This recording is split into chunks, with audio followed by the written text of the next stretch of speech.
Hi, I'm Mort Satin of the Salt Institute, and I'm the Salt Guru. Now, you've all heard of the benefits of the Mediterranean diet. Well, in fact, that will be the subject of a future episode of the Salt Guru. Today we're going to concentrate on one of the staples that you find in the Mediterranean diet, and that is fish.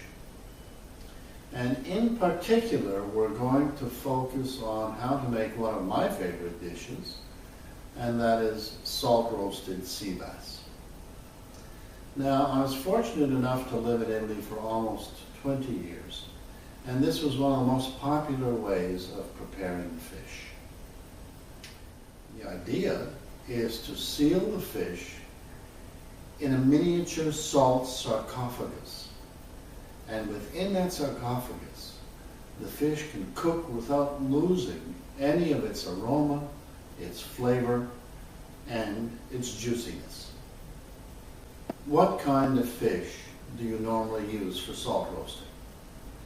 Well, to be honest, salt roasting works best with a medium-sized fish, let's say 2 to 4 pounds. You can also use a larger fish all the way up to 8 pounds if you want it. And it can also work with center-cut portions of even larger fish. Now, although it will work with any kind of fish, since the salt seals in the juices, I prefer to use a technique with white-fleshed, non-oily fish along the lines of sea bass or perhaps red snapper, grouper, or even porgy. You don't really want to seal in the oils of an oily fish. So, what do you need? Well, you need a suitable medium-sized fish, preferably fish such as sea bass, which we're going to use today. Here are the ingredients you'll need. A medium-sized fish from 2 to 8 pounds.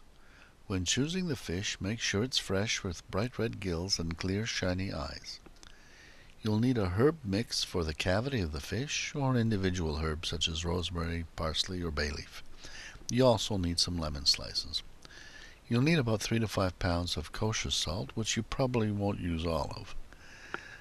You'll need an egg white to help seal the salt crust, a pan large enough to lie the fish flat in a single layer, and some olive oil to coat the pan so that nothing sticks. The first thing to do is to preheat the oven to 450 degrees Fahrenheit to make sure that the salt crust seals quickly. Now, we start making the salt mixture by adding the egg whites to about 3 to 4 ounces of water and mixing gently. Then we add this egg white and water mixture to the salt and incorporate it to get a granular consistency. Now, you don't want it too wet, but on the other hand, if it's too dry, the salt mixture will not stick together. Now, let's get to the fish. The first thing we do is to carefully place the lemon slices in the inside cavity. Fresh lemons, particularly those that have a thick peel, add a wonderful aroma to the fish, and you can use limes as well. Once this is done, we can sprinkle the herbs into the same cavity. Now, here I'm using a mixture that I picked up in Corsica that happens to go particularly well with fish. As you know, Napoleon was born in Corsica, and he always said that he knew he was getting close to the island well before he saw it. It was the fragrant aroma of the herbs in the air that told him that he was getting close to his home.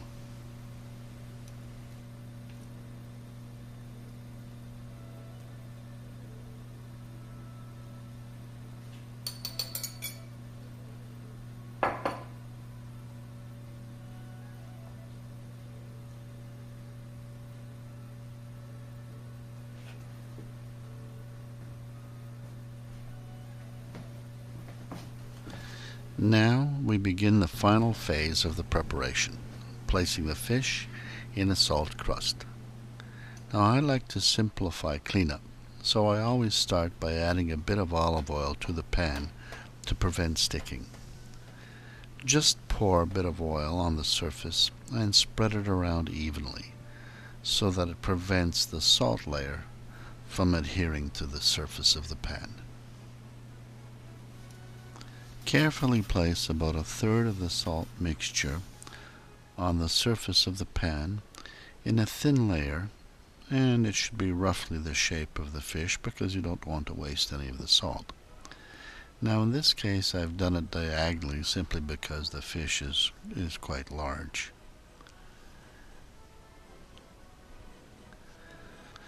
Once that's done, you'll be placing the fish on that thin salt layer and then covering it with the rest of the salt mixture.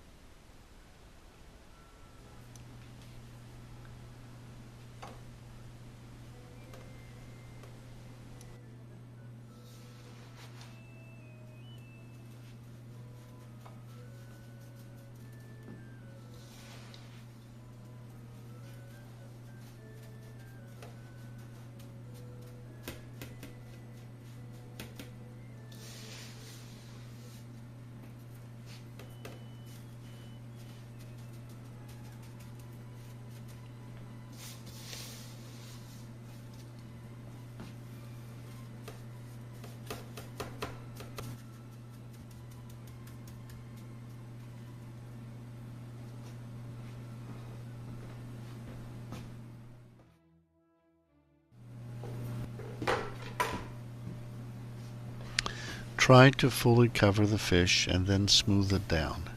This is what it should look like just before it goes into the oven. Once it's ready, make sure that you turn down the temperature of the oven to 425 degrees Fahrenheit before you put the fish in.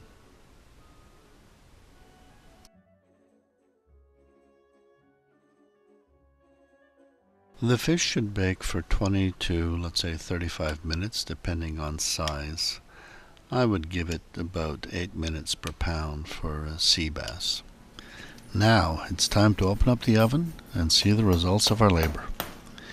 In many restaurants and at fancy social events, it's a tradition to break open the crust in front of all the assembled guests.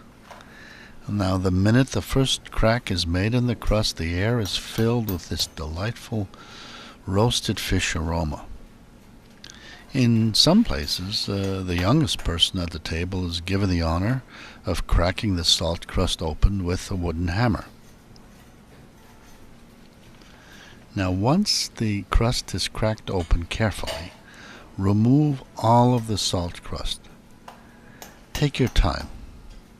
Make sure there is no salt left on the fish. Some people even use a pastry brush to get rid of all the excess adhering particles. The next step is to carefully remove the skin of the fish, although there are some people who prefer to leave it on. But for today's demonstration, I'll remove it. You have to do this quite carefully. Take your time. Now, once the skin has been removed completely, you should score the fish down the lateral line before slicing it prior to plating it out. You can then plate out the fish any way you want, on individual plates or on a central platter. You can garnish the fish with a sprig of freshly picked chives or parsley, and of course you must have a slice or two of lemon. There is no substitute for salt roasted fish. It has a better taste, a firmer texture, and a more pleasant aroma than any other form of fish. You really must try it, and once you do, you'll be convinced to make this crowd pleaser often. Until next time, this is the Salt Guru saying bye-bye and buon appetito.